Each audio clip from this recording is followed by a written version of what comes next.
আসসালামু আলাইকুম। আপনারা সকলে কেমন আছেন? আশা করি আপনারা সকলেই ভালো আছেন এবং আপনাদের দোয়া এবং আল্লাহর রহমতে আলহামদুলিল্লাহ আমিও ভালো আছি। তো আমাদের যে মিরাকল মর্নিং সিরিজটি চলতেছে, ওই সিরিজের তৃতীয়তম পর্ব হচ্ছে এটি। দয়া করে ফুল ভিডিওটা কন্টিনিউ করে দেখবেন। আশা করি এই ভিডিওটা আপনার জীবনে পরিবর্তন এনে দিতে সাহায্য করবে। চলুন আজকে আপনাদের একটা গল্প শেয়ার করি। গল্পটা মনোযোগ দিয়ে শোনার চেষ্টা করবেন। একটা রাজ্যের একজন রাজা ছিল। সে ছিল কঠোর পরিশ্রমী এবং খুবই সৎ একজন রাজা, যিনি রাজ্যের কিভাবে উন্নত করা যায় এবং রাজ্যের জনগণকে কিভাবে সুশিক্ষিত করা যায় এ নিয়ে কাজ করতে লাগলো। তো তিনি রাত জেগে কাজগুলো করতেন। একটা পর্যায়ে এমন হলো যে তার চিন্তা শক্তি অনেকটা কমে গেল এবং সে রাজ্যকে নিয়ে ভালোভাবে ভাবতে পারলো না। সেই ভাবার না না ভাবার কারণে সে চিন্তায় পড়ে গেল যে কিভাবে আমার রাজ্যকে উন্নত করা যায়, এবং তার দুই চোখে কোনো ঘুম আসছিল না। সে ঘুমাতে পারছিল না। রাতে যখন সে ঘুমাতে যেত তার চোখে ঘুম আসতো না। তখন সে একদিন সিদ্ধান্ত নিল যে সে বাইরে কোথাও ঘুরতে যাবে। তখন সে তার সৈন্যদল নিয়ে জঙ্গলের উদ্দেশ্যে রওনা দিল।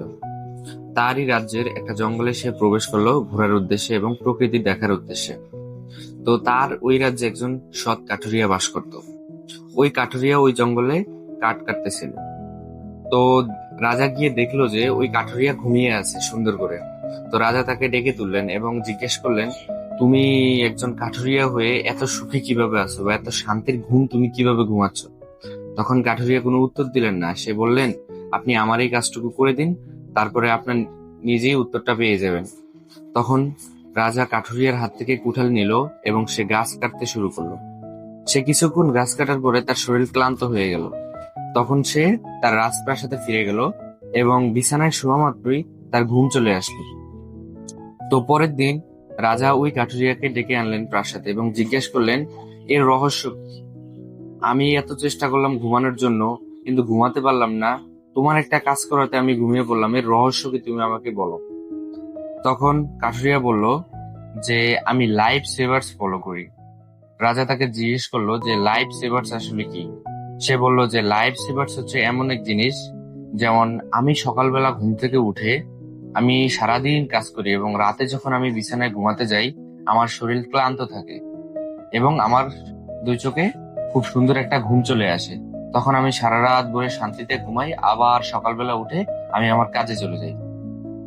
তখন রাজাকে কাঠুরিয়া বলল যে আরেকটা ট্রিক্স আছে, যে ট্রিক্স এর মাধ্যমে আমি আমার চিন্তা শক্তিগুলোকে উন্নত করতে পারি। ওটার নাম হলো লাইফ সেভার্স। চলুন এখন লাইফ সেভার সম্পর্কে আমি আপনাদের জানিয়ে দিই। ওই কাঠুরিয়ার যে লাইফ সেভার্স সে ফলো করত, যেই লাইফ সেভার্স ফলো করাতে রাজাও তার কাছে হার মেনে গিয়েছিল।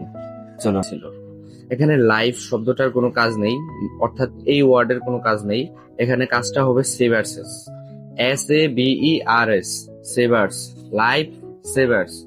এস এস মানে হচ্ছে কি সাইলেন্ট, সাইলেন্ট মানে হচ্ছে নীরবতা। এস মানে হচ্ছে সাইলেন্ট, সাইলেন্ট হচ্ছে নীরবতা। এবং এ এ মানে হচ্ছে অ্যাফার্মেশন। অ্যাফার্মেশন মানে হচ্ছে আপনি নিজে থেকেই আপনার নিজেকে ইতিবাচক বার্তা প্রদান করবেন, মানে ভালো কথাগুলো আপনি নিজেকেই নিজে বলবেন। এবং ভিতে হচ্ছে ভিজুয়ালাইজেশন। ভিজুয়ালাইজেশন মানে হচ্ছে কল্পনা। আপনি যেই কাজটা করতে চান ওই কাজটা করার আগে আপনি কল্পনা করবেন। তবে হ্যাঁ, ওই কাজের ফলাফল কল্পনা করবেন না, ওই কাজটা আপনি কিভাবে করতে চান ওই জিনিসটা ভিজুয়ালাইজেশন করবেন। মানে আপনি কল্পনা করবেন, আপনার মনের ভিতরে এক জায়গায় বসবেন, বসে ওই কল্পনাটা আপনি করবেন যে আপনি এই কাজটাকে এইভাবে করতে চান। কিন্তু কখনোই এইটা ভিজুয়ালাইজেশন করবেন না যে কাজটা সম্পন্ন হওয়ার পরে আমি কিভাবে সফল হবো বা কি জিনিসগুলো পাবো বা ফলাফল কত সুন্দর হবে, এটা ভিজুয়ালাইজেশন করবেন না। অবশ্যই ভিজুয়ালাইজেশন করবেন হলো আপনি কিভাবে কাজটা করবেন, প্রচেষ্টা কি, আপনার প্রচেষ্টা কি এবং প্রসেস কি, আপনি এইভাবে ভিজুয়ালাইজেশন করবেন। ই ইতে হচ্ছে এক্সারসাইজ, এক্সারসাইজ শরীর চর্চা বা ব্যায়াম, আপনি যেটাই মনে করে নেন। এবং আরে হচ্ছে রিডিং, রিডিং মানে হচ্ছে পড়া।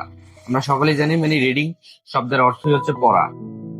এবং লাস্টে একদম শেষের ওয়ার্ডটা হচ্ছে এস, এসে হচ্ছে স্কার্বিং, স্কার্বিং মানে হচ্ছে লেখা, মানে আপনি লিখবেন। চলুন এই 6টি যে ওয়ার্ড সম্পর্কে আপনি জানলেন, এই 6টি ওয়ার্ড বিস্তারিত আলোচনা করে নিই। প্রথমে আসি এস। এস মানে হচ্ছে সাইলেন্ট। সাইলেন্ট মানে হচ্ছে নীরবতা। দেখেন, আপনি যখন ডাক্তার দেখাতে কোনো চেম্বারে যান, তখন আপনি কি দেখেন ডাক্তার অতিরিক্ত কথা বলে? ডাক্তার কিন্তু অতিরিক্ত কথা বলে না।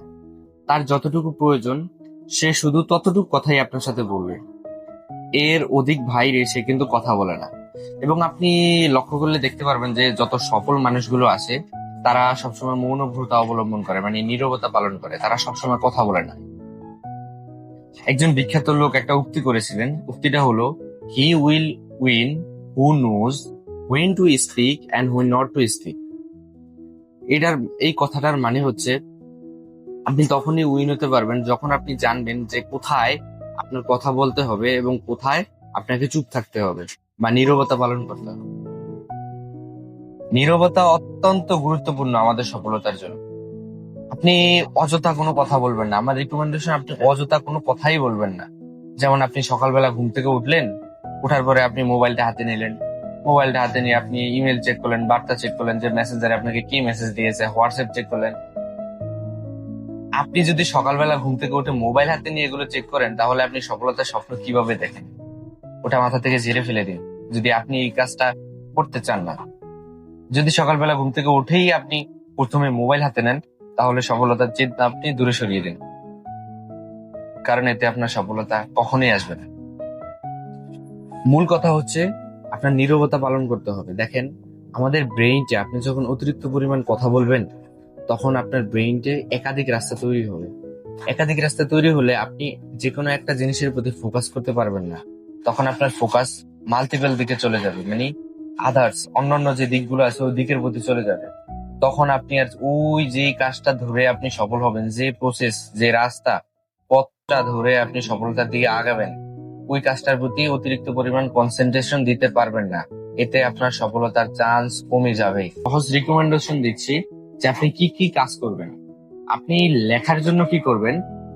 আপনি একটা প্রসেস ধরেন, আপনি একজন ভালো লেখক হবেন, মানে আপনি আপনার ইচ্ছা মতো আপনি যেটা নিয়ে আগাতে চান বা যেই পথ নিয়ে সফলতা অর্জন করতে চান। ধরুন আমি বলছি যে আপনি লেখা, মানে আপনি লেখক হবেন, তো আপনি কি করবেন?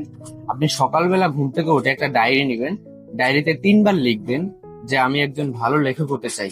এটা 3 বার লিখবেন এবং দুপুরবেলা গোসলের পরে আপনি আবার 6 বার এই জিনিসটা লিখবেন। সকালে 3 বার লিখবেন, দুপুরবেলা আপনি 6 বার লিখবেন এবং রাতে ঘুমানোর আগে আপনি এই জিনিসটা 9 বার লিখবেন ডায়েরিতে। প্রতিদিন এমন করে 30 দিন কন্টিনিউ করে যান, ভালো একটি ফলাফল পাবেন ইনশাল্লাহ। এখন সবচেয়ে বড় কথা হচ্ছে, আপনি যদি সফল হওয়ার জন্য যে জিনিসটা ডিসাইড করেছেন, যে পথটা অবলম্বন করতেছেন, ওই পথ ধরে যদি কাজ না করে মোটিভেশনাল ভিডিও দেখে যান বা আত্ম উন্নয়নমূলক ভিডিও দেখে যান, তাহলে কিন্তু এই সফলতা আপনার কাছে আসবে না। আপনাকে ভিডিওগুলো দেখতে হবে এবং আইডিয়া জেনারেট করতে হবে এবং সেই অনুযায়ী কাজ করতে হবে এবং এগিয়ে যেতে হবে।